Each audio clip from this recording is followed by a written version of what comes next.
ರಾಜ್ಯಾದ್ಯಂತ ವರುಣನ ಆರ್ಭಟ ಹೆಚ್ಚಾಗಿದ್ದು ಸಾಕಷ್ಟು ಅವಾಂತರಗಳು ಸೃಷ್ಟಿಯಾಗಿದೆ. ಅದರಲ್ಲೂ ಬಳ್ಳಾರಿ ಜಿಲ್ಲೆಯಲ್ಲೂ ಕೂಡ ವರುಣನ ಆರ್ಭಟಕ್ಕೆ ಹತ್ತಾರು ಅವಾಂತರಗಳು ಸೃಷ್ಟಿಯಾಗಿರುವಂಥದ್ದು.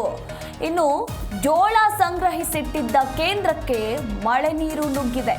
ನೀರು ನುಗ್ಗಿದ ಪರಿಣಾಮ ಅಪಾರ ಪ್ರಮಾಣದ ಜೋಳ ಹಾಳಾಗಿದೆ. ಖರೀದಿಸಿ ಸಂಗ್ರಹಿಸಿಟ್ಟಿದ್ದ ಜೋಳದ ಚೀಲದಲ್ಲೇ ಈಗ ಮೊಳಕೆ ಕೂಡ ಹೊಡೆದಿರುವಂಥದ್ದು. ಬಳ್ಳಾರಿ ಜಿಲ್ಲೆಯ ಸಿರಗುಪ್ಪದ ಜೋಳ ಖರೀದಿ ಕೇಂದ್ರದಲ್ಲಿ ಈ ಒಂದು ಘಟನೆ ನಡೆದಿದೆ. ನೀರು ನುಗ್ಗಿ ಮೊಳಕೆಯೊಡೆದ ನೂರಾರು ಕ್ವಿಂಟಾಲ್ ಜೋಳ. 3 ದಿನಗಳಿಂದ ಮಳೆ ಆಗ್ತಾ ಇದ್ರೂ ಕೂಡ ಅಧಿಕಾರಿಗಳು ಶಿಫ್ಟ್ ಮಾಡ್ತಿಲ್ಲ ಅನ್ನೋದ್ರ ಕುರಿತು ಕೂಡ ಮಾಹಿತಿ ಇರುವಂಥದ್ದು. ಶಿಫ್ಟ್ ಮಾಡದೇ ಇರೋದ್ರಿಂದ ಇಟ್ಟಲ್ಲೇ ಮೊಳಕೆ ಒಡೆದು ಜೋಳ ಈಗ ಹಾಳಾಗಿರುವಂತಹ ಘಟನೆ ನಡೆದಿದೆ.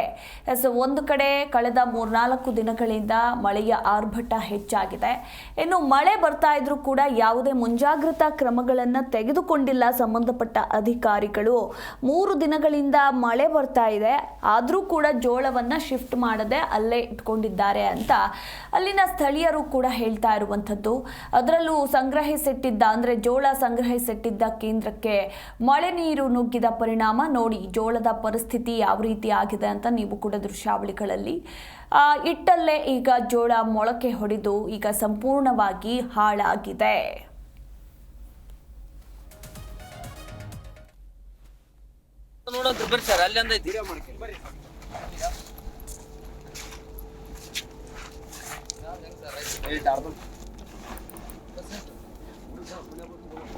ಫ್ರೆಶ್ಶಾ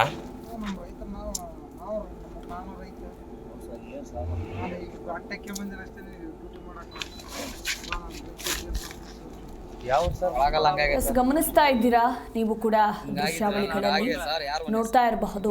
ಬಳ್ಳಾರಿ ಜಿಲ್ಲೆಯಲ್ಲಿ ನಡೆದಿರುವಂತಹ ಘಟನೆ ಇದು. ಖರೀದಿಸಿ ಸಂಗ್ರಹಿಸಿಟ್ಟಿದ್ದ ಜೋಳದ ಪರಿಸ್ಥಿತಿ ಯಾವ ರೀತಿ ಆಗಿದೆ ಅಂತ. ಈಗ ಒಂದು ಬೆಳೆಯನ್ನ ಬೆಳಿಬೇಕು ಅಂತಂದ್ರೆ ರೈತರು ವರ್ಷಾನುಗಟ್ಲೆ ಕಷ್ಟಪಡಬೇಕು. 6 ತಿಂಗಳು 3 ತಿಂಗಳು ಕಷ್ಟಪಡಬೇಕಾಗತ್ತೆ. ಆ ಫಸಲು ಕೈಗೆ ಬರೋಷ್ಟರಲ್ಲಿ ರೈತನ ಬೆನ್ನುಮೂಳೆನೆ ಸೌದಿರುತ್ತೆ ಅಂತ ಹೇಳಿದ್ರೆ ತಪ್ಪಾಗೋದಿಲ್ಲ.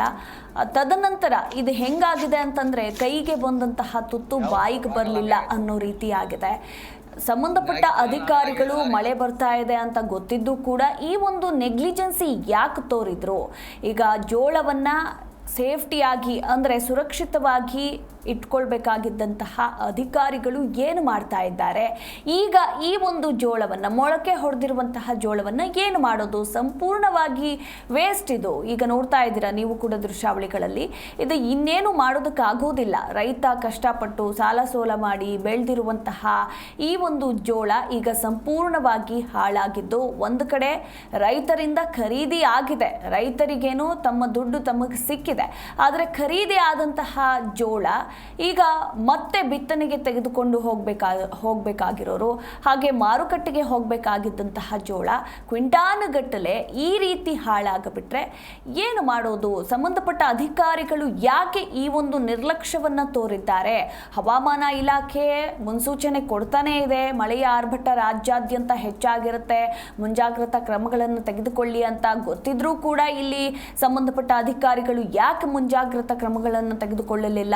ಈ ಬಗ್ಗೆ ಇನ್ನಷ್ಟೇ ಮಾಹಿತಿ ಕೂಡ ಲಭ್ಯ ಆಗಬೇಕಾಗಿದೆ. ಅಟ್ಲೀಸ್ಟ್ ಇನ್ನು ಉಳಿದಿರುವಂತಹ ಜೋಳವನ್ನಾದ್ರೂ ಸುರಕ್ಷಿತ ಸ್ಥಳಕ್ಕೆ ರವಾನೆ ಮಾಡಲೇಬೇಕಾಗಿದೆ.